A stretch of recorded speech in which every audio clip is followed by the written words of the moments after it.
banquet went on till nightfall. Those who grew tired of sitting took a stroll in the yard or played a kind of shuffleboard in the barn, and then they returned to table. So I'm reading an excerpt from Madame Bovary. That was just a tiny, tiny excerpt.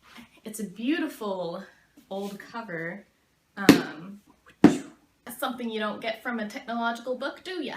And that's what I'm going to talk to you about today. So I was randomly browsing Facebook, as you do, and I came across a Humans of New York post that I really liked. This is the post. I'm definitely just going to have to read it off of the page because I don't want to memorize that. Okay. I am a rare book librarian. I get to touch books every single day. My colleague and I have a joke that we are defenders of wonder. A physical book assigns a sense of reverence to the content inside. It's the same feeling you get when you look at a painting or hear a piece of music, and I think that's something worth defending. And just like a book gives reverence to its content, I think the library gives reverence to books. The building itself is a masterpiece. So many famous thinkers have come here to study and write. Just being here connects you to the lineage. When I came across this post, I was kind of a little more than ecstatic because I've been trying to put into words why I think real physical books are so amazing. The part I want to focus on here is where it says a physical book assigns reference to the content inside. I actually bought a Kindle Fire a long time ago, but I could never really get into it. It was a tablet for me also, as well as a book source. So I kind of ended up using it more as a tablet than a book. I just can't get into reading words on the web page thing, like on a screen. That's what it's called. And that's great if you can, but that's just not how I roll. I have a vast collection of books for, I guess, someone my age. And yeah, I want to be a writer, so maybe I'm a little biased, but reverence even isn't the only thing for me. There's something tangible about it. I love flipping through the pages. I love smelling books. It smells like trees because books are made of paper and paper comes from trees.